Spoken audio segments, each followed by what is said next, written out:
Hi, my name is Vuk and I'm the host of the Change podcast, where we introduce you to people and ideas shaping MENA region. Our guest today was born and raised in Brazil. She led corporate innovation for Experian in Latin America, driving the company to be recognized as the second most innovative in the region. She then moved to Silicon Valley, where she co-founded 2 startups, graduating from prestigious accelerator programs, 500 startups, and Plug and Play. Her career continued in Singapore, where she joined Experian again, but this time as data analytics and innovation director for Asia Pacific. In 2017, she moved to Dubai to join EY, and today she is the Chief Innovation Officer in MENA region. 4 times innovation leader, twice an entrepreneur. She is passionate about all things innovation and particularly interested in how startups and corporations can collaborate to create disruptive offerings. Without further ado, I would like to welcome Maria Paula Oliveira to this episode of the Change podcast. Thank you, Vuk. Happy to be here. I'm super excited to have you here. I'm very excited about the topics that we'll be talking today, corporate innovation in particular. But for everyone who is listening, because we are, as we said, introducing people shaping MENA region, can you bring us closer to and what led you to Dubai? You've been in Silicon Valley, you've been in Singapore, around the world, but you ended up in Dubai and you're currently here today. Thank you, of course. It's an interesting journey. About in the last 8 years, I lived in 5 countries, basically. Wow. And traveled to more than 30. So I was, like you said, born and raised in Brazil, started my career there, but I felt this urge to travel and to see the world, and especially to live abroad, to have a career abroad. So I decided to take matters on my own hand when I was back in 2012, working for a long time in the corporate world. And I said, okay, enough of this. I need a break. I need to see the world. And I did a round the world trip. So I spent 1 year traveling, took a sabbatical, left my job, spent 1 year traveling the world, and ended up deciding not to go back to Brazil. So I relocated to the US, and because I worked with corporate innovation, I wanted to learn more of what was this thing called the Silicon Valley. So I decided to live there. And a lot of my life is like this. It's like prototypes of the things that I want to do. So I decided that I really wanted to experience that. Lived there for 2.5 years. Then Experian invited me back, this time to Singapore, to lead data analytics and innovation for them. And I did that for 2 years, but then I decided to change industries when EY invited me to come lead data analytics for some time here and then take the role of Chief Innovation Officer in Dubai. So that's how I ended up in Dubai in 2017 and been here for almost 3 years already. Yeah. You've been in Silicon Valley, a place that a lot of people, especially coming from technology background, are dreaming about. Yeah. And then comparing Silicon Valley, Singapore, and Dubai, can you just kind of tell us your opinion about it, differences and the similarities? Yes. So it's very interesting because when you said people coming from technology, and I don't come from technology. I'm a tech lover. I love technology, but that's not my background. I'm a business person. So I come from strategy, from innovation, from driving companies to change and transform and progress. And that was a skill that was not very much needed in the Silicon Valley. So that's one of the reasons why I didn't stay there as long as I wanted, because the needs there were more for tech background. I think it's a much more mature market in terms of embracing new business models and embracing new technology. When you go to Singapore or even São Paulo, where I come from, and Dubai, we're always trying to replicate the valley. We're like, it's the desert, it's the sand, it's something silicon sand, something here. And it's hard because the Silicon Valley is an ecosystem that has been developing for the last 40 years, at least, like since Intel, HP. So it has a lot of the pieces in place for you to have a thriving entrepreneurial ecosystem, such as the venture capital, the ideators, like the people, the innovators, but you have the VCs to support them. You have the technology there. You have a great sense of collaboration and community there. So I think there's other markets such as Singapore and Dubai, they can develop that, but they need to bring pieces that we don't necessarily have. So what I've been seeing here for the last 3 years, it's really a developing market. A lot of supports for startups. So you see, for example, in the IFC, they have the FinTech Hive with a sandbox for FinTech innovators. So that really enables people. What you need, it's not only the entrepreneurs, the people with the ideas, but you need the enabling ecosystem. Because being a founder of a startup is excruciatingly hard, because you're in search of a business model and of a business viability that you have no idea it exists. And if you don't have the financing, the culture, the support system behind, you cannot thrive. No, yeah, I'm sure. And I need to agree with you.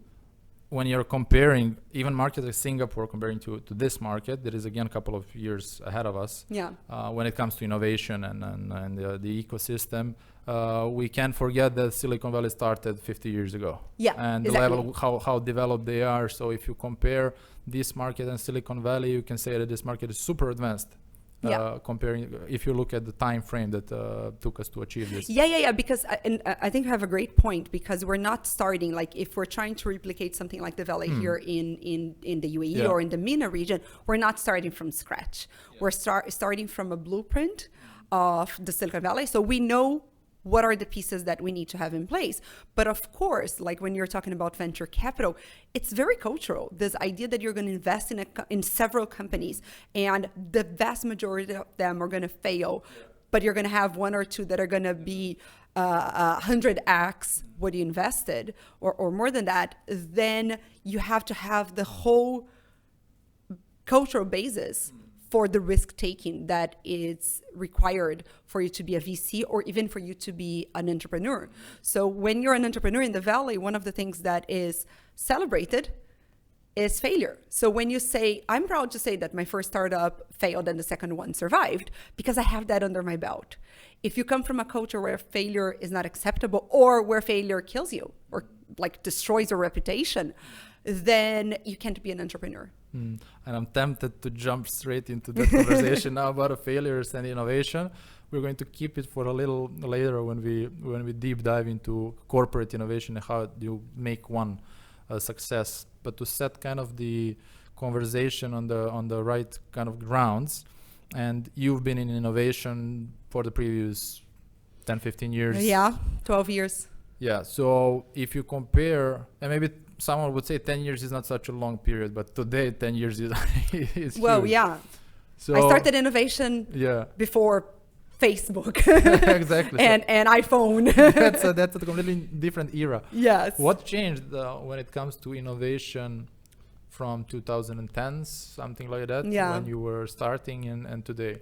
It's very interesting, because I think my mom and dad have a better idea of what I do now than they had before. Because when I started talking about innovation, companies were, and bear in mind, that's like more than 10 years ago and in Brazil. So the focus of companies was quality, process, project. So the hype of the moment was to be a PMI, to be a project management manager certified, or to be modeling processes, or to be in a total quality department. So we had departments for those things, and those departments, they don't exist anymore, because those things have been embedded in the way we do things.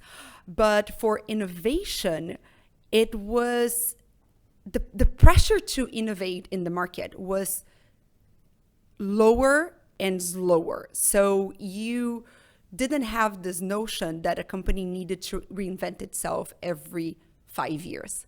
And we have it now. And we have this idea that I'll take, for example, Airbnb just came to my mind. They started challenging the hotel industry by allowing people to rent places, rent a spare room or a spare couch on their places. Now they've evolved and pivoted to the whole experience of traveling, including offering services they call Airbnb experiences. So that is a completely different business model for them. It's still related to travel, but it's a new business. And that is for a company that is like 10 years old or a little more or less than that. So companies now, they have this pressure to transform their business and adapt to new technology. So one of the things that fascinates me is that I can do a lot of things through WhatsApp, which is a company that I remember when Facebook acquired it. I was doing the 500 Startups program back in 2014. And I remember the day that they acquired, people were looking around and say, what did Facebook just pay $19 billion for? Because in the US, it's not big. But I knew it because I was in Brazil. I was from Brazil. So it was a big app. And now it's pervasive. It's all around. Like I can book my doctor. I can buy my food for my dog. I can do quotations of moving companies. I can do everything through WhatsApp. So the pace of technology forces companies to adopt a much faster pace of transformation of their core businesses. And that is the subject of innovation. So that is the day-to-day and the remit of an innovation leader is to ensure that the company has what I call the innovation muscles to withstand and to thrive through these different waves of changes, because they come much faster now than they did before. So when I first talked about innovation, that was back in 2005 to one of my leaders in Experian, it was another company at the time. They said, no, we don't need innovation because we are the market leaders. We are the ones innovating. And I could see a lot of smaller competitors coming to our market, and I could see that we're going to be eaten bit by bit. And that was what was happening. And then 3 years later, the company realized, and I was the one nagging them to think about innovation and to have that as a business practice. And they came to me and said, okay, you're the one talking about innovation. What do we do now? Because these two competitors are destroying us in the market. What do we do? And I'm proud to say that that company, I started being the only person in the innovation department. It now has a data lab with more than 40 people whose day job is to innovate and transform the company. Wow. I think you landed a really good point there. I'm talking with a lot of people about innovation, and then everyone has a different perspective, but how you explained it now. I mean, even if you go 50 years back, 60, 70 years back, there were companies who were innovating. There's 3M. They were innovating, and that was not always necessarily. Probably one of the misconceptions is that people are innovation comparing always to or including technology in some shape, way or another. It's not always necessarily technology. Technology is the current wave. We don't know what's going to be the next one. Exactly, yeah. But what significantly changed is that innovation is now taken a lot more seriously than before. And companies are starting to understand that innovation is a process that you need to invest. It's something long term, and you need to start. The best moment to start was 10 years ago. The next best moment is today. Exactly. If you didn't start so far. Yeah. So whenever I'm talking about innovation, I draw two waves. Yeah. So I don't know if you've ever surfed. No. But I've done, but just a tiny bit. I watched it. When you're on the top of the wave, that's where you have the best point of view. You can see what's ahead of you. You can see what's behind you. In this case, the waves are coming behind you. So you can look and you can strategize and say, okay, I'm going to go down this way and I'm going to take the second wave that's coming because the first one is too small. So when you're at the top of the wave is the best moment for you to act. And in corporations, what that means is that you have the cash, you have money because you're selling and you're successful. But if you think that success is going to take you to the next waves, that's what's not true anymore. Before, if you were a car company, you could continue to be a car company for 50 years. Companies used to have a lifespan of 27, 30 years. And now the lifespan of a company is 12 and a half and decreasing day to day. That's official data. That's official data. Don't quote me on that, but I can send you the source. You can put on the podcast notes. But that's official data. Yeah. Like the lifespan of a company is much reduced. So they need to reinvent. So right now, if you're a car company, you're not competing with car companies anymore. You're competing with Uber. You're competing here with Karim. Yeah. You're competing with scooters. You're competing with home office. Because the fact that I'm working from home now means that you don't need a means car. I don't need a car. Yeah. The fact that I get entertainment at home now means I don't have to go to the movies. So this is all competition. So when a car company realizes that, they need to start venturing into spaces they're not comfortable at all with. And it's this discomfort that I work with every day. And I always tell my team, I said, our work is hard. And if it weren't, we wouldn't have a job as corporate innovators. Because if it were easy for a company to innovate, we wouldn't exist. We would need to exist. But because it's hard, that's why corporations have leaders such as myself to drive the innovation agenda and to drive the transformation. But most importantly, and going back to the topic you talked about, technology is this wave. My job is to build a company that has strength to withstand every next wave, and to not withstand, but to surf on the top of whatever wave comes in the next 5 years, 10 years, 15, 20, 30. And that can be only done if you build innovation in a company culture, process, and kind of involve it into the long-term strategy of an organization. Yeah. While most of the organization till date are struggling to make innovation as a part of everyday business and every department and every individual, right? So you touched on 3 things that I think are important. So you talked about culture, process, and strategy. So in terms of culture, it's important that we have this embedded culture of innovation and what that means, okay? So it means failure tolerance. It means an idea of testing and learning, because I like to say that a failed result doesn't mean a failed experiment. So if I'm doing an experiment and I want to know if I can use this pen to turn off the lights, for example, very silly example, okay? I can plug it in a microphone, I can do several ways. If I throw, I'm probably gonna miss, but I'm gonna learn that throwing is not the best way.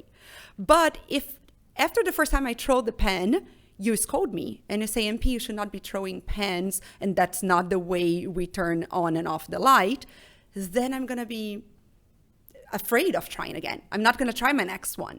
But if you say, okay, well, we learned throwing a pen is not the way to turn on or off the switch. Walls, but or close the pen before you throw, so you can make several attempts and don't damage the walls. So if you have this idea of testing and learning, prototyping. So for example, instead of creating, if you ask me, we need a solution to turn on and off the switches automatically, some people are going to say, oh yeah, let's build an app.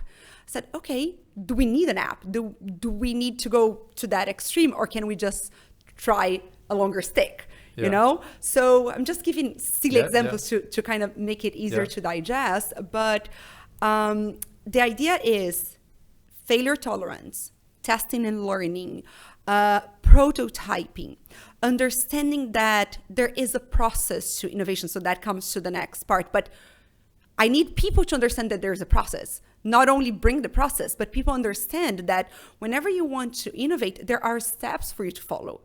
If I have an idea and I go straight to execution without testing, I will probably pay too much to execution, and then this idea will be a big bomb for us. Because I'm going to create, before I test it, I'm going to create a device that launches the pen there. So I'm going to put a radar and sensors and everything. And then you're going to say, MP, why are we launching the pen? We could do something else. So if I go straight from idea to execution, I jump steps on the process that are crucial to reduce risk and increase information, increase certainty. So this is process. So we have the culture, we have the processes, and then we have the strategy, which is this idea from the CEO down. So it has to start from the CEO that our business is not sustainable. Whatever business we're talking about, no business nowadays is sustainable. So this idea that at the same time that you're surfing the wave of the current business, you have to have a part of your business, a part of your mind, a part of your process. It has to be on the CEO agenda that at least once a week we're talking and he or she is discussing the future and what the future means for our business. No. Yes, absolutely. It's now hard for me to follow up on all three, but what I want to kind of take out of what you said now is failures and the concept of prototyping. Very often you can see huge investments in potentially disruptive projects that organizations are making, only to see a huge fail that makes them very careful how are they going to approach it the next time, or give up. Yeah. Right? Yeah. So your current role within EY is Chief Innovation Officer for MENA region. What does it exactly mean in EY? Okay, so it means that I work on the transformation of our own business. So I am not a consultant working across with clients. I can do that as well, but my role is to transform EY, and in alignment with our global chief innovation officer and our chief innovation officers in EMEA. So we're a very big organization. We are more than 280,000 employees across the world, and about 6,000 to 7,000 here in MENA.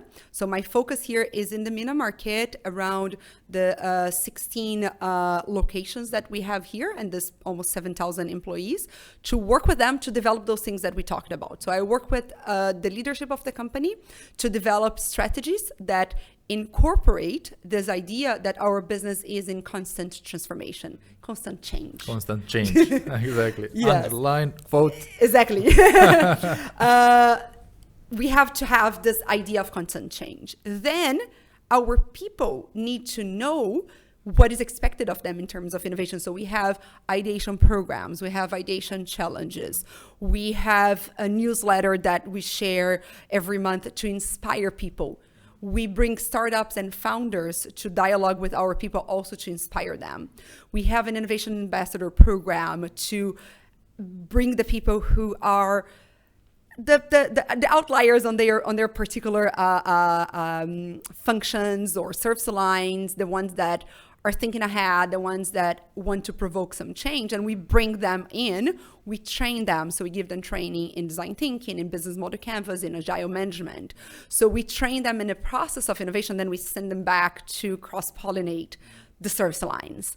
So we started this 2 years ago. We already impacted a way or another about 10% directly of our workforce here. Doing a lot of pilots and prototypes in Dubai. And internally, this is all internal work. This is all internally. My audience is EY employees, and my goal is to ensure that our company, EY, is transforming. So you talked about technology. If I can just comment on that. EY is a traditionally a professional services business. And what that means is we have consultants, we have a group of people, very, very talented people, and we take them to clients to solve our clients' problems. Tax, audit, consultancy, transactions, strategy, all of that. So our traditional product is the brain power of our people. But this is not necessarily what our clients expect from us anymore, and not necessarily the best of what we can offer. So for the past 5 years, more or less, EY has been all over the world in a transformation strategy around embedding technology into what we offer and in how we produce what we offer. So we have technology that's used by our people to deliver their services, but also technology that we offer directly to our clients in tandem with the power of our people. So basically pivoting to a certain level the business that you basically grew on for the previous who knows how many years, 100% to deliver something that is going to be relevant in the coming 10. Yeah, because we don't know what's going to be relevant in the coming 20. 100%. So EY is more than 100 years old.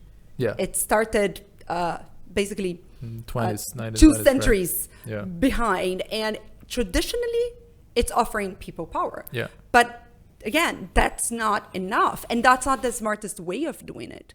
So we are at a inflection moment as a business, and across our industry, it's the same, in which we need to embed technology.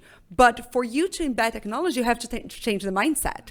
Because if people are trying to sell always the same product or the same service with the same price point, with the same way of selling, of communicating, then the new product becomes an orphan, becomes abandoned. So a lot of my work right now is to create this culture that embraces the new way of doing things, and at the same time bringing technology to be part of what we call solutions, which is this combination of people and technology that we take to our clients. Yeah.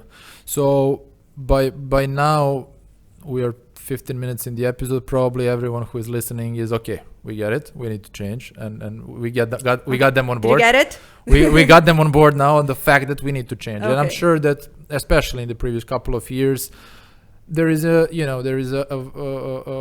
common probably acknowledgement, understanding. Yes, okay, we understand kind of we need to change, but everyone is struggling to actually implement that change because it's simply an organism that works for very, very systematically, structurally. It's hard to kind of disrupt the company from within. Can we kind of unpack a bit, as much as you can publicly, about the strategy of how do you actually transform? Yes, you run a workshop, you coach staff on design thinking, you educate them with some content, but how do you actually get the commitment of the organization, of the board, of the leaders, of every employee towards this kind of long-term goal? Yeah, so I'm not going to talk about EY's strategy, but more of the approach that I'm bringing to innovation, which is not approach that's just mine. It's the best practices in innovation. So I believe innovation is and should be a function of a company, the same way that you have marketing or that you have finance or you have human resources. Okay. Why do we have those departments? Because those are elements of our business that are critical for our day-to-day operation and existence. And because they are so critical, we put a leader. We give this leader resources, people, time, money, budget, etc. And these leaders are going to be the ones that are going to create the processes, policies, and culture that will be cascaded down the company.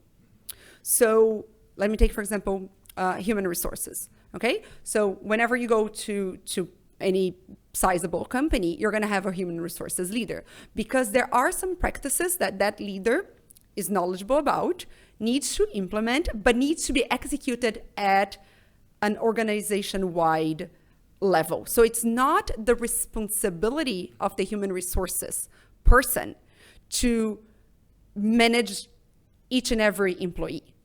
The human resources leader will tell the rest of the managers and the leaders what to do with their people, and this cascades down.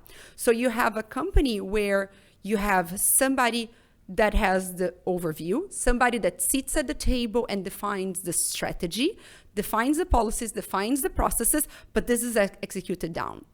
Okay?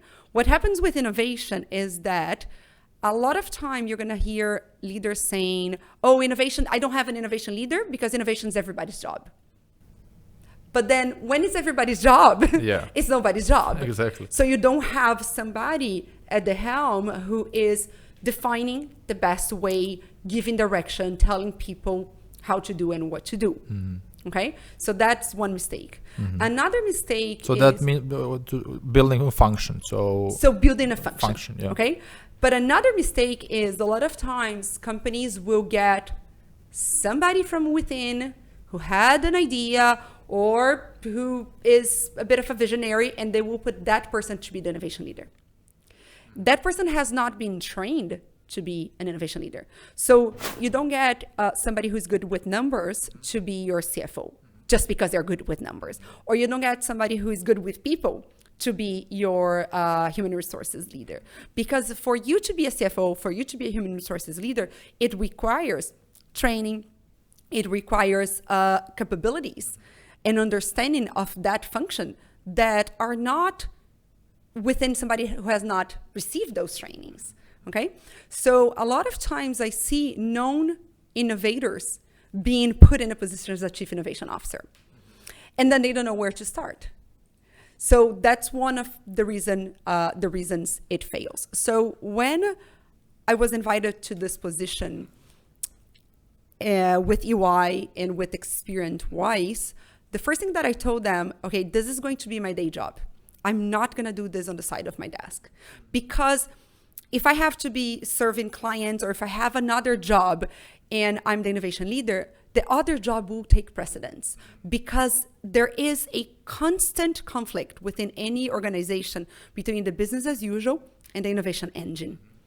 And it's that conflict that needs to be managed by the innovation leader.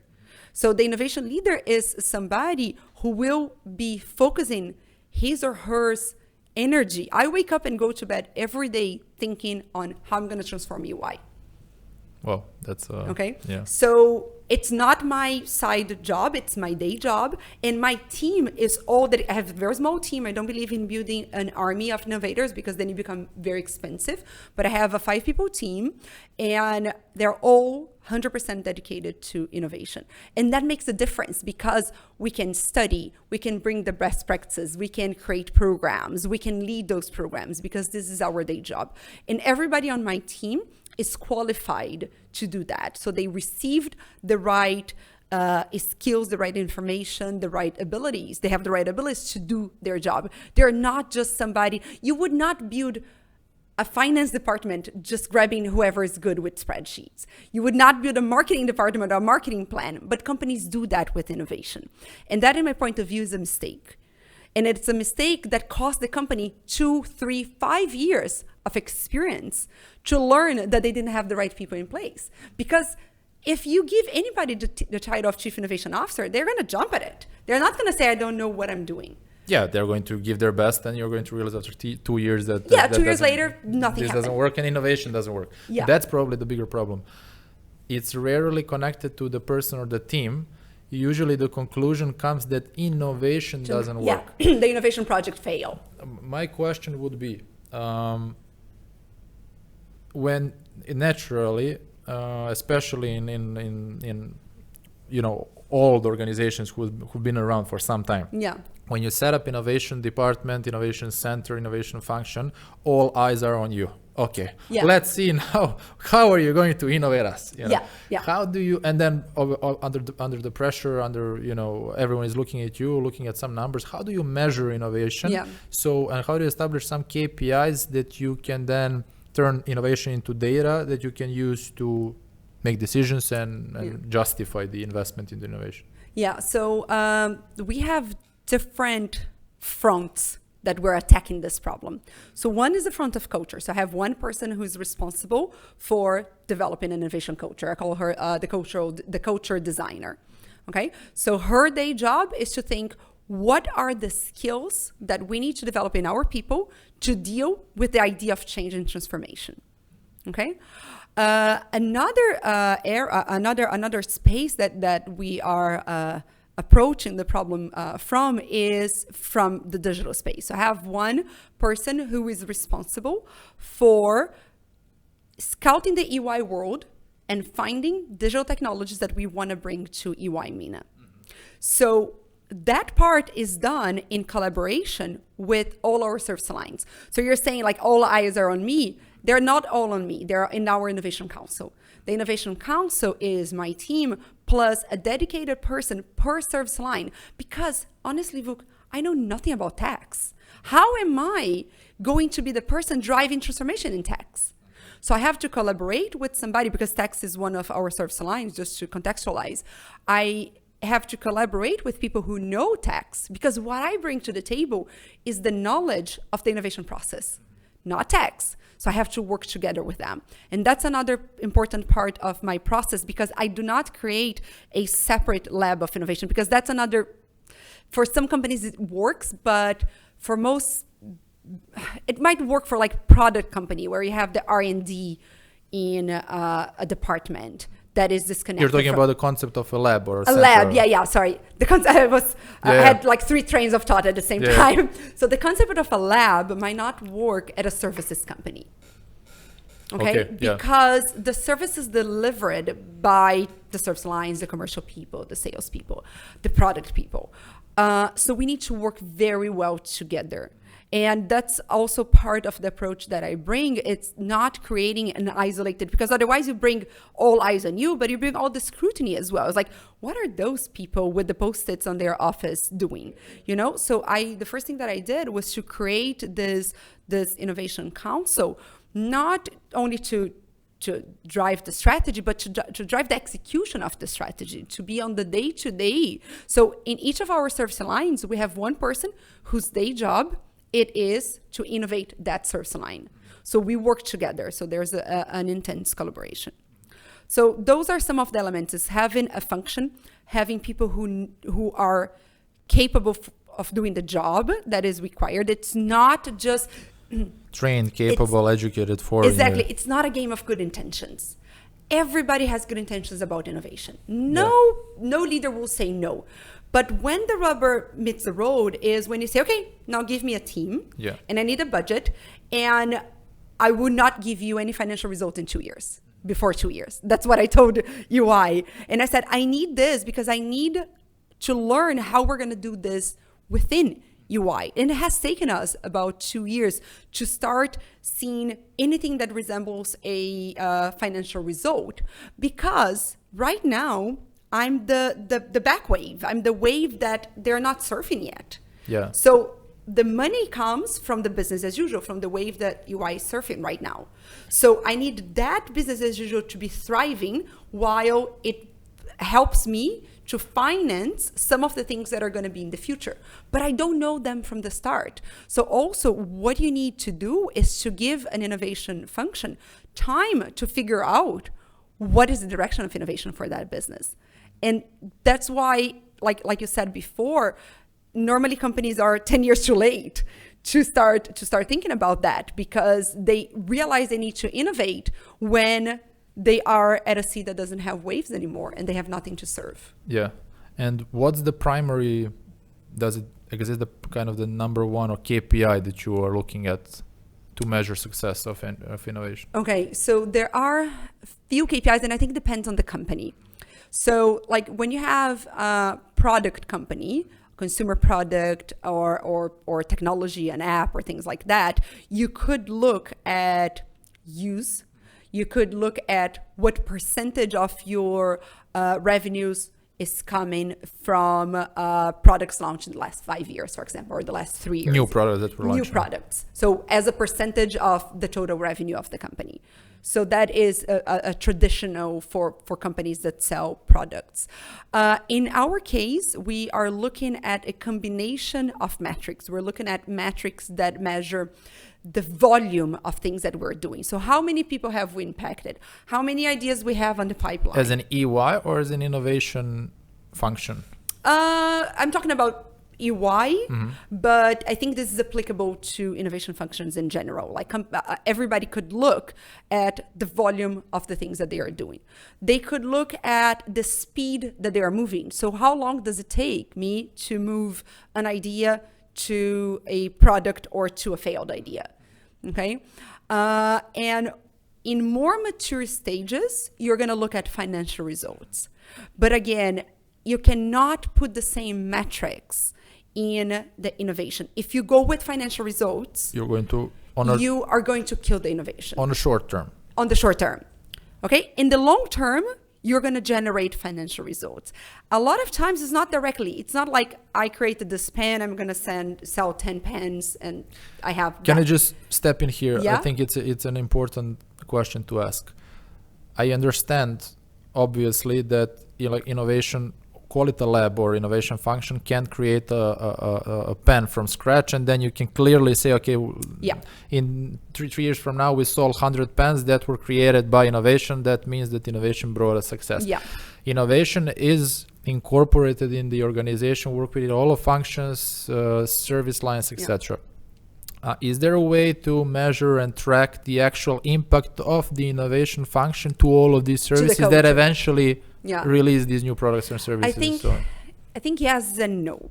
I think there are elements of culture that you can track. So, for example, when you do in the big corporations, we do annual surveys with our employees to know how much they love us or not. One of the things that we ask at EY is, how safe do you feel to bring ideas forward? How encouraged do you feel? Like super encouraged, disencouraged? If you fail, how do you feel it's going to be received? You're going to be punished, you're going to be forgiven, or something in between. So you can track those elements to understand the evolution of the culture. So this is one of the things that we're doing. We're taking our metrics from the last survey, and we're going to be tracking them year to year. But that is a progressive change. It's not something that is transforming in 1 or 2 years. It's like a 5-year journey. Okay, so tracking change. The tracking of the financial results, that's the part that I think it's harder depending on the business and depending on the programs. So for example, the digital program that I mentioned, I'm working with Service Alliance to bring more digital to our services, and all our competitors are doing that. So there's no secret. I'm not doing that alone. So I cannot take the credit. But at the same time, I can say that I contributed to this and this and this new solutions being launched or assets that were taken to market. So there is a correlation, but not necessarily a direct. So again, differently from a lab that I say, I invested 10 dirhams to create this pen. I'm selling it for 100. So I have a 10x return on each pen. It's not that straightforward. And again, when you come to the things that we have in our lives now, it's not only about the products, but a lot of the services and the experiences that we get. Whenever you're looking at the innovation that you have in an app, for example, an app has the ability to be updated daily if they need with new features. So how do you quantify the return of a particular feature? You know, so it's a bit blurred, but I think what I believe is in the long term, you see those changes happening. And more importantly, so it's interesting because I look back at Experian Brazil, and like I said, I started in 2008 to 2012 as a single person department. That business needed to transform tremendously, need to go into new sectors, new services, transform its approach to data. Now it has 10 years down the line, it has a 40 people team building products based on data analytics. At the time, I remember the first project that I did was a project for unstructured data. So we wanted to get a picture and from that picture extract enough information to infer the credit worthiness of somebody. So that was the first project we did. Nobody was talking about analytics at the time at that level of unstructured data. And now big data is something amazing.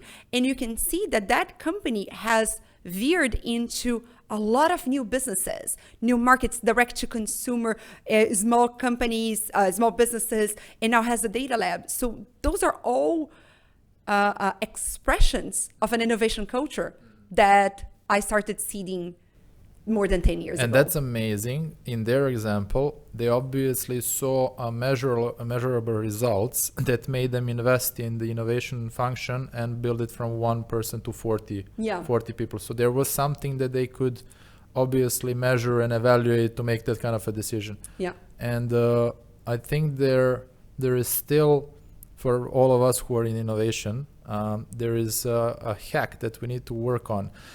If innovation needs to become, or it needs to be observed as a function, every function has a certain KPI or some result that is being measured. Yeah, I know what you're saying. You see where I'm going? Marketing, procurement, HR, strategy. There is something that they can stick to and say, okay, these are the clear numbers or results. Okay, I know what you're saying. So let me approach again with the concept of innovation muscles. Okay. Yeah, that was the next thing that I wanted to touch. So the reason I talk about innovation muscles is because I see innovation in a company as the muscles for our body. Okay. When a person goes to the doctor and the person is obese, high cholesterol, diabetes, and everything, the doctor is going to say you need to lose weight and you need to get in better shape, because otherwise you're not going to survive. Okay. Ideally, you want to have this notion of fit, and I'm not talking fitness as beauty or anything like that. I'm talking about health. But you want to have a fit body because that is healthy or healthier than obese, diabetic, high cholesterol body. But if you wait until you are in a very bad shape to get in good shape, it will take more time for you to get in good shape. So I see myself as a personal trainer for corporations. Okay. So when a corporation like EY, it's a very traditional corporation, more than 100 years old, but it's a corporation that has been progressing. The thing is, we realized that we needed to progress faster than we were doing. So that's why my role exists. But we're not a company that forgot to innovate. We always use the example of Kodak, for example. Kodak is a company that somebody came to them in the 70s and said, here's the digital camera. And they said, put it away because we sell film. So that is a company that looked at their cholesterol level and said, pass me the steak. Okay. So they're like, I don't want to talk about this. I want to have steak. Okay. So if you want to have steak, then you have to deal with the consequences of that. Yeah. Okay. But when you have a company that wants to have stronger innovation muscles, you as a personal trainer can say, here are some KPIs. You are going to look better. We can measure your biceps. We can measure your body fat. Those are, there are KPIs for a certain state. What we're trying to do when we have better muscles is longevity. We want to get as old as we can, as healthy as we can. Nobody wants to get to 60 or 80 dying and spend 20 years dying, okay? Because you didn't take care of yourself. So for corporations, it's similar. Okay, you want to build these muscles, and you can measure. So what I'm trying to say, Vuk, is like you can measure some KPIs, but at the end of the day, you're measuring longevity. And you cannot see it until you get there.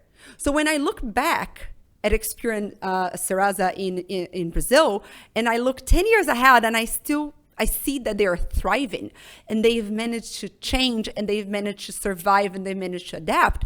That's when I can look as an innovator and say, I'm proud of the work that I did.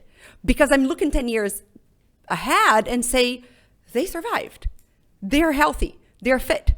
So what I'm trying to say is you have KPIs that you can take on the day-to-day, and that's challenging for us because the way humans are wired are for annual results, okay? And corporations are wired for annual results. So when I say you need to get in better shape because that will allow you to live 20 years more and with more health in those 20 years, and you look at the steak, you might say, screw it. I'm just gonna have steak right now, or I'm gonna smoke. Yeah. So this conundrum of this paradox of I want immediate pleasure and result versus I want long-term longevity. It's something that happens to corporations as well. They want short-term results, but they want to live forever. So what we can do is measure some of this. I can measure how many people are trained in design thinking. I can measure how many innovation ambassadors I have. I can measure how many digital assets I'm bringing to our offers. But at the end of the day, my work is going to be measured in 20 years when UI is still around and still a successful business. And you inspired me towards the thinking because I'm looking for an answer myself, really. Okay. But so we have innovation that sits. So on one side, we have company culture. Okay. On the other side, we have something that can be called service or product. Operations. Operations. Yeah.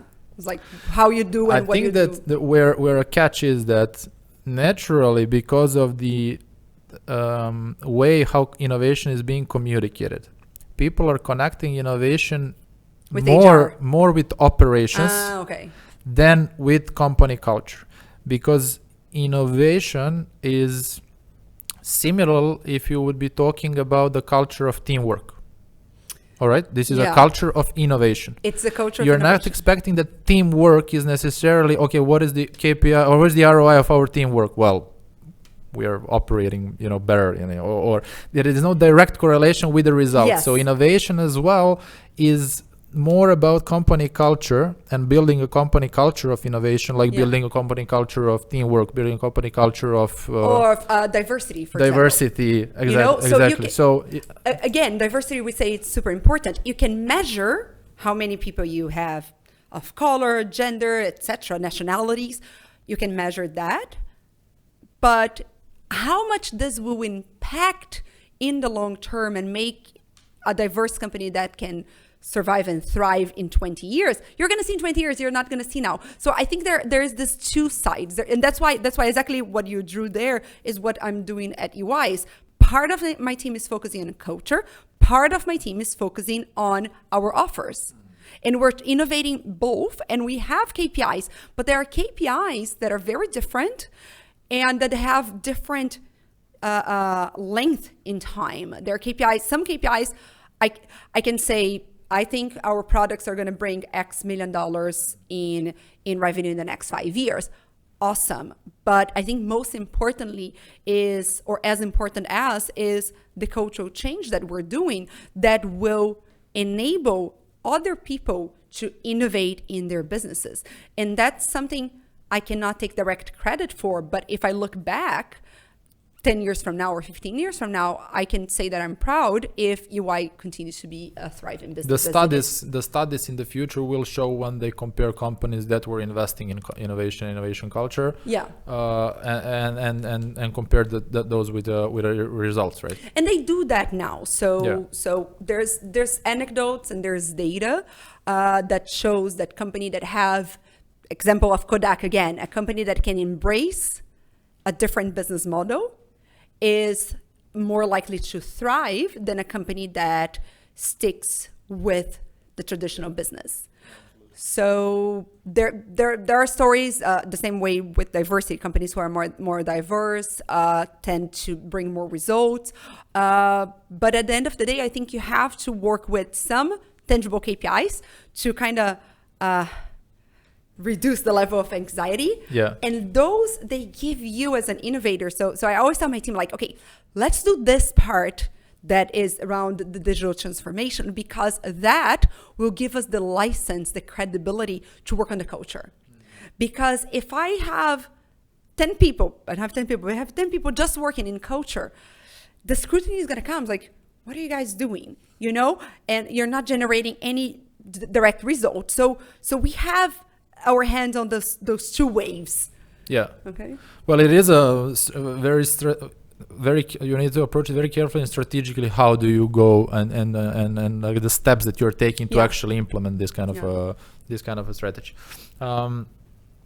Let's introduce to the conversation the concept of startups and then corporations.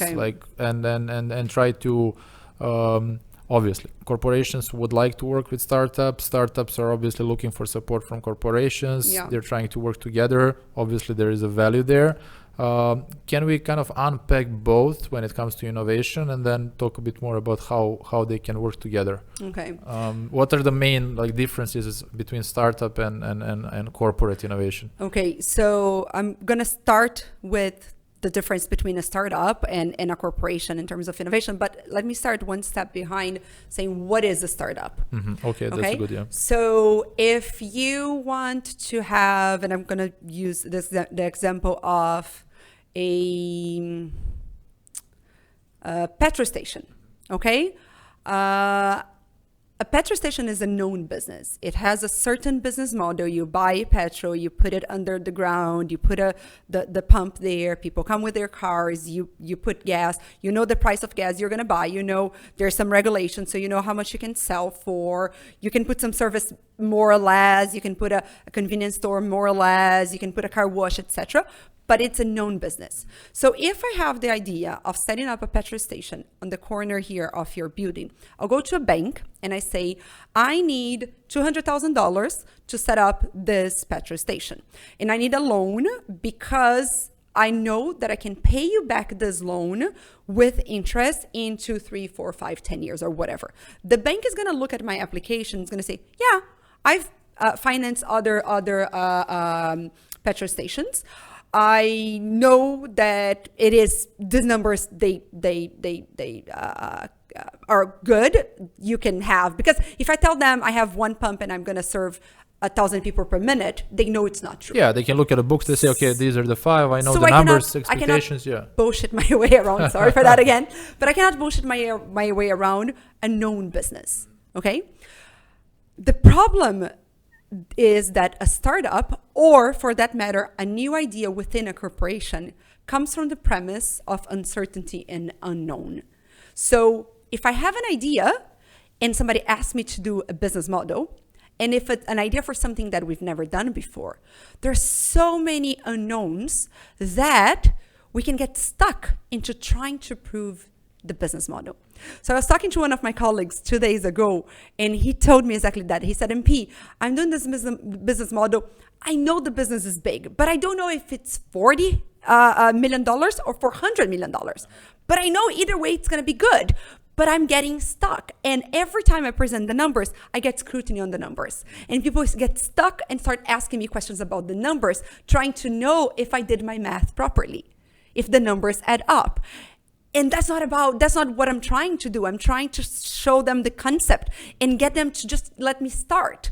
So he said, I'm going to throw away the numbers. And I said, you should throw away the numbers, because one of the problems with internal innovators in a corporation is that they're asked for a business case and they get into this hamster wheel of trying to prove a business case without knowing what they do. So I read a term the other day that says, I read a phrase that says, action generates information. And I loved it, because once you start, you get information. So that's why we do prototypes or even prototypes and testing and pilot, because the little that you do, you invest. Give me $5,000 and I'll find some information. Then I will ask for 50. Give me 50, I'll find more information. And I might fail at 50, but you only wasted 50. If you ask me to prove 5 million and you give me 5 million, I have so many unknowns that I don't know what to do. And then we wasted 5 million. Yeah. And then nobody believes in innovation anymore. Exactly. Okay? So startups are not petrol stations. They're not bakery. A new petrol station, a new bakery, it's not a startup. It's just a new petrol station and a new bakery. A startup is a company in search of a business model. And to do that search, they need venture capital. They need capital that they are not going to pay back. Okay? So reconciling those two mindsets, the mindset of a company who's in search of a business model and is asking for money they're not going to give back, and the mindset of a corporation, which is traditionally a company who has found a business model that has transaction mindset. I will give you this, you're going to give me that. This is where the conflict happens. And this is where, depending on how you structure the relationship, the corporation can squeeze the startup, because it's going to put pressure of results and of certainty that is impossible for a startup. That's why, for example, Uber is a public company now, but it's getting so much scrutiny over its quarterly results when it has not found a sustainable business model. It doesn't have a business model that works. Every Uber ride that we take is subsidized by its investors. Okay, that are still believing that the company will find eventually a sustainable business model. Yeah. Okay. So for corporations and startups to collaborate, you need first to acknowledge this conflict, and you need to create ways around it. So there are low touch and higher touch ways for for this collaboration to happen. So I invite startup founders to come to talk to us and to share their stories with our people, our employees.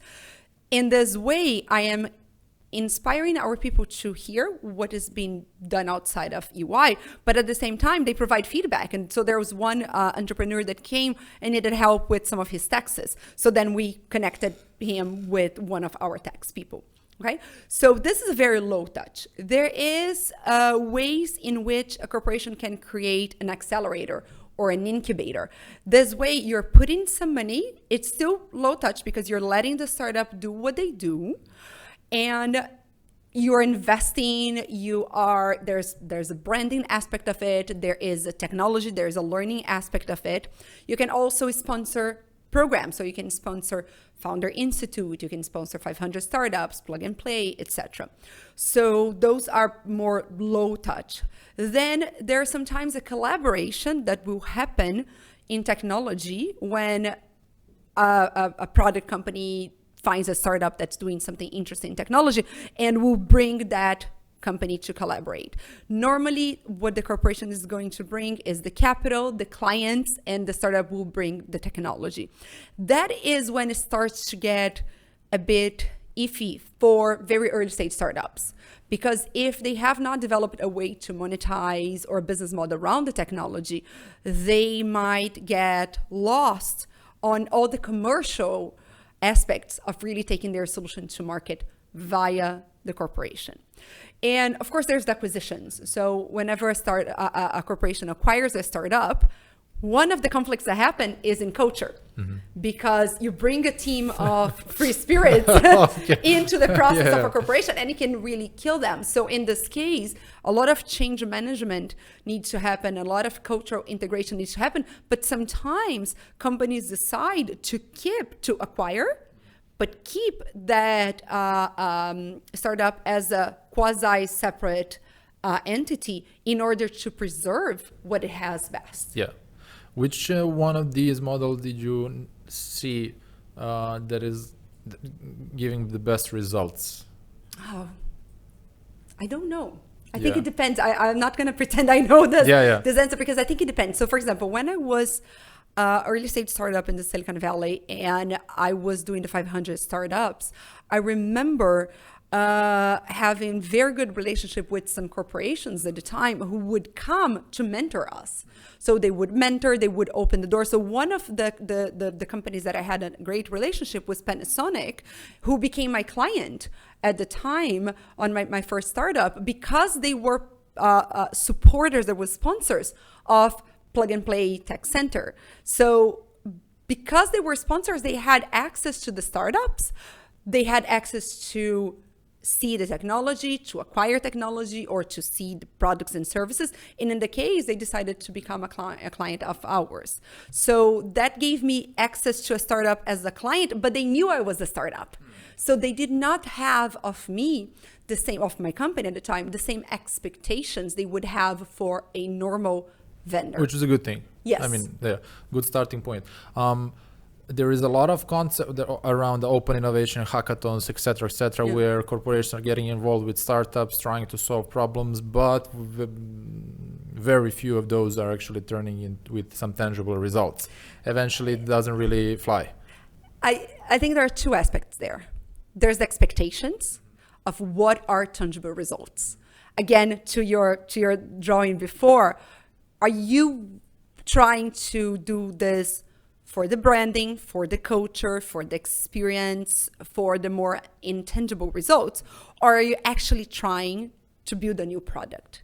So a lot of times these intentions are not clear in the beginning. And one of the things that I ask my business leaders when they come and say, I want to do an ideation challenge, I said, what do you want?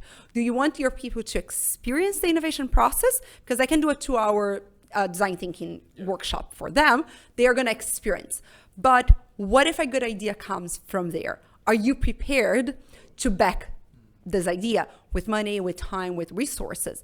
And sometimes they are, sometimes they aren't. But I think this understanding of the expectations in the beginning, it's important. Yeah. Okay.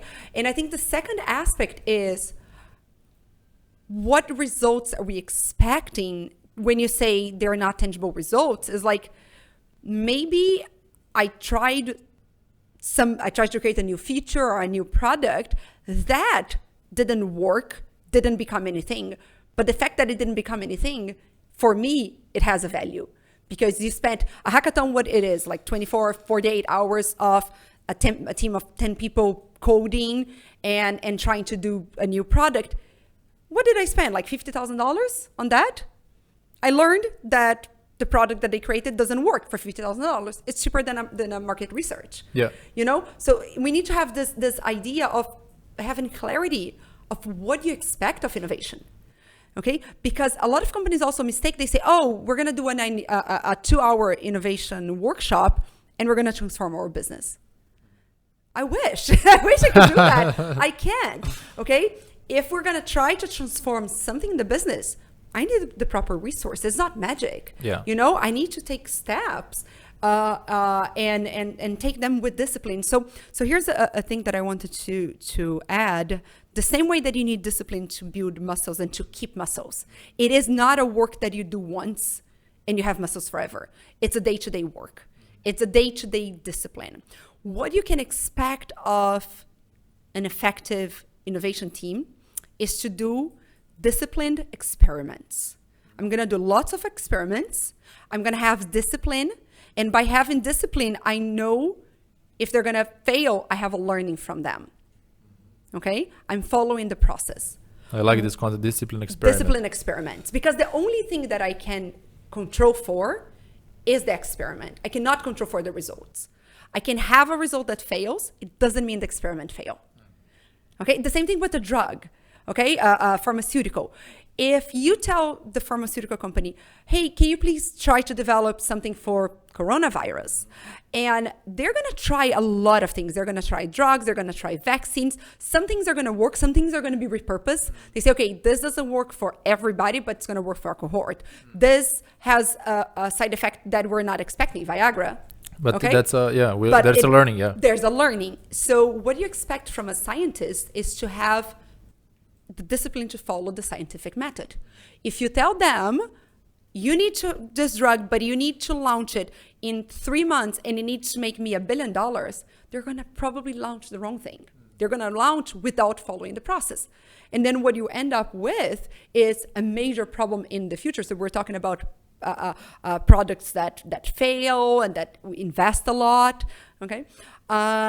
So if you don't have the right process and the right expectations of what you expect from the process, then it's going to fail no matter what result it brings because the expectations were wrong. Yeah, and there's one major misconception and a wrong expectation about the failure that you mentioned a couple of times already is that if you fail to solve a problem that you kind of generally failed. You failed. But you learned that this doesn't work. Yes. It's a similar, like it's a glass is half empty or half full. Yeah. We learned that this doesn't work. So as you said, we invested $50,000 to understand that this doesn't work. Exactly. So there is now 99 other problems that we can try, but eventually, you're going to find the solution. Yeah. So imagine, I wish I could draw here, but I'm going to draw in the air. Imagine that you have two curves. You have a graphic. You have two curves. The first one is uncertainty. So when you have a certain business, I sell pens. I know person pays $1 a pen. I have 10 salespeople. They can talk to 10 people per day. I know how many pens I'm supposed to sell. If you're a bad salesperson, I can compare you with the others. So I have benchmark. I know the business of pen. But if I don't know the business that I'm trying to create, uncertainty is at the top. I need to reduce uncertainty. And I need to invest in the opposite direction. I need to invest very little when I have high uncertainty and increase my investment as uncertainty decreases. Yeah, that makes sense. But that is a concept that a lot of people don't understand how different it is when you start with uncertainty. When I start with a new idea or a startup, I start at the height of uncertainty. So there is no benchmark for me. There was no benchmark for renting a place at your house. There was no benchmark of taking a car with a stranger. There was nothing to compare. I cannot compare that with taxis. I cannot have a business case that starts from a very different parameter of a business model. So for you to reduce uncertainty, you start making incremental investments. Okay? Because if I'm selling pens, uncertainty is low. So I know if I invest $100,000 in pens, I'm going to get $120,000 in revenue. Okay? For startups, you don't. So you start reducing uncertainty and increasing the investment. So that's why I talk about prototype, prototype, pilot, proof of concept before you launch. MVP, so this way you invest 5,000, 50,000, 55,000, until you learn, but not millions before you have any information. Learning by doing. It's a concept that maybe got popular now in the era of software where prototyping, MVPs, etc. But it's actually applicable to anything that you're doing. You said the example of throwing the pen to, to turn on the light. That's the example. But it's true. Instead of investing a lot in trying to design an app IoT that is going to be connected with your light to it's going to be a drone that flies the pen. Exactly. Yeah, but you start and you learn, and sometimes you change the problem. You said, listen, why do we have a switch over there in the wall? Why don't we put the switch here? So I change the problem. I don't need to throw my pen. I just need the switch to come here. So you reframe it. But having this time, this creative license to reframe, that is the food that is needed for internal entrepreneurs, the entrepreneurs and corporations, and for founders of startups. So that's why they need venture capital. That's why nobody can go to a bank and say, can you please loan me $200,000 because I have an idea. But they're going to say, okay, how are you going to execute? Who you're going to sell? What you're going to sell? How are you going to sell? I don't know, but just give me the money. Exactly. But okay, how are you going to pay us back? I have no idea. So that's why, back to one of your first questions around the environment of Silicon Valley and what's required to replicate it elsewhere, it's this idea of risk, of failure. If I'm an entrepreneur and I go to venture capital and I say, I have a company that died, they're not going to take that against me. They're going to say, okay, you have that under your belt. You've tried, things that you shouldn't do. What would you do different? But you've learned.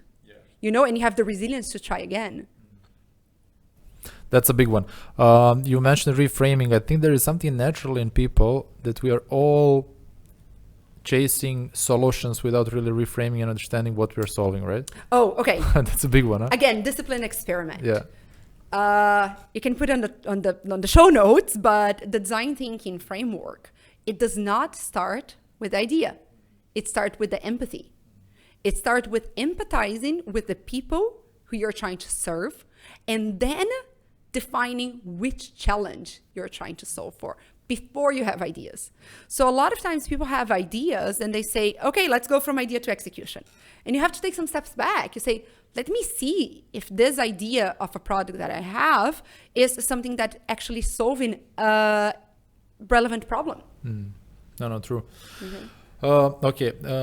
Before we wrap up the conversation, I'm introducing a topic of COVID-19 not because of the typical conversation that we really got on news, but COVID-19 and innovation. Yeah. And you published a nice, interesting article on LinkedIn about cool ideas that showed up during the COVID-19. Yeah. What's your take on that and how COVID-19 influenced the innovation, transformation, roadmaps of companies? Yeah, it's really interesting. I think it was interesting to see the speed that companies had to adapt and did.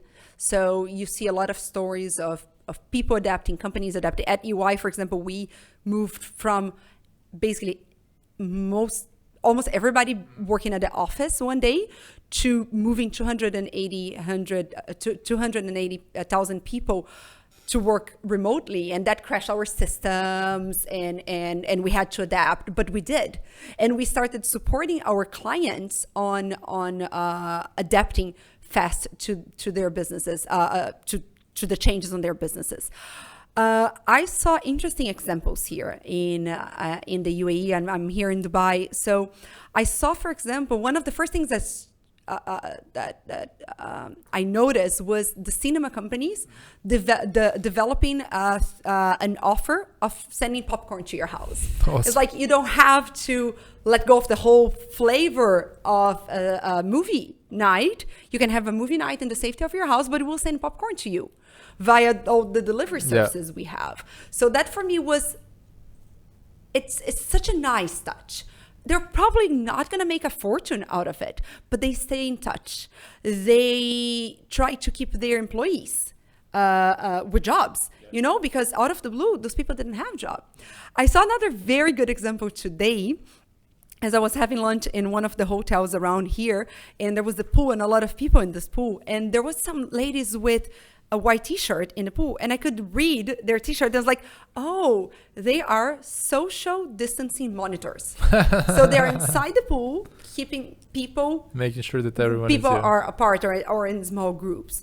So this speed that we needed to reframe the paradigms, what it is to have a pool party or what is to have a good time at a pool at a hotel. I saw other examples of trying to delight clients. So one of the insurance companies here, the insurance company that I use, they, without me asking or anything, as soon as the lockdown stopped, they sent an email saying, we are going to be discounting from your premium the 3 weeks that you could not drive your car. Wow. So it was such a touch, such a the client experience, you know, that they provide, and the empathy that they showed without any of us having to ask for. For me, it's incredible. It's the agility, the humanity of companies. Another very cute one that I saw, just a last example, is, you know, that we have the sanitizer dispensers all around. There's this new company, they're trying to promote services within the buildings here, the condos here. So they put a sticker on the sanitizer dispenser to say that there was a new service. So, and you could see that the sticker was like exactly done for that. It was not some makeshifting, like they thought about it, and they thought about interacting with you where you are, not expecting you to get to them. I'm amazed how certain transformations happen over a period of a week of two that you thought wouldn't be. If someone suggested EY to move to remote working, they would tell you, well, that's a transformational project of 2 years. I mean, like, 100%, we can't do it. And then when you were forced, you did it in 2 weeks. Yeah. And you know what was interesting? It was to see the sense of vulnerability and working together. Like, we were all in this together. So I remember getting emails from EY saying, we're moving online. We know you're going to experience trouble. Let us know. We're doing our best to solve. And they did. Like right now, all of us work seamlessly online and remotely. And the same happened to my son's school, for example. They had to move all education for 5-year-olds to an online interface. That is not a capability that the teachers have or the kids have. And I remember getting similar messages from the principal of my school, like, we are going to screw up, and please bear with us, because we're doing this for the first time in an urgency that we never thought would happen. We're doing our best, but we're going to make mistakes, and we're going to learn from them. So this idea of testing and learning from doing and obtaining information and refining and pivoting. You mentioned something before, Vuk, that this has become a norm for us in software, because software, especially mobile apps, you have the ability overnight, you press a button, you send an update. So if something was buggy, you send an update and solve it. So software companies, app companies, they felt a lot less pressure to push things to the consumer before it was ready. So if I'm going to launch a pen again, just because the pen is in front of me, I cannot do beta tests, because if the ink explodes, it either works or it doesn't. I cannot push an update. That's one of the things that I find fascinating about Tesla as a car company, not associated at all with them, but just a fan of the concept, is they created a car that has that's managed by a computer and that's electronic. So if something's not working, they can just push an update. that is uploaded to your car without you having to do anything overnight while you charge. And they can push even fun things. I don't know if you saw that. You saw the game? They have the games. Racing, but yeah, exactly. Like you're racing and it shows the racing game. You're driving and feels like you're racing. But another one that I thought was so silly but so fun is like they push different sounds for your horn, including fart sounds. So you can put the horn. I didn't hear that one. So it's like you can be fun. You can have fun with a consumer product that is managed as a software. Yeah. And that is fascinating in terms of the technology that what it makes available to us today and how companies can really rethink what it is to sell a car, what it is to sell services, what it is to sell a pen. MP, beautiful conversation. I think we can go on for hours like this. I know. I could continue. I know. So before we need to save something for the next episode that we're going to shoot in like a year or so. Okay. We'll do part 1, part 2. Part 1, part 2. Okay. Before we wrap up, 3 last questions for you. Where do you see the world in 10 years? Okay. Where do you see EY in 10 years? And where do you see yourself in 10 years? Okay. I have no idea for the 3 of them is the same answer. No, I will make some We'll compare.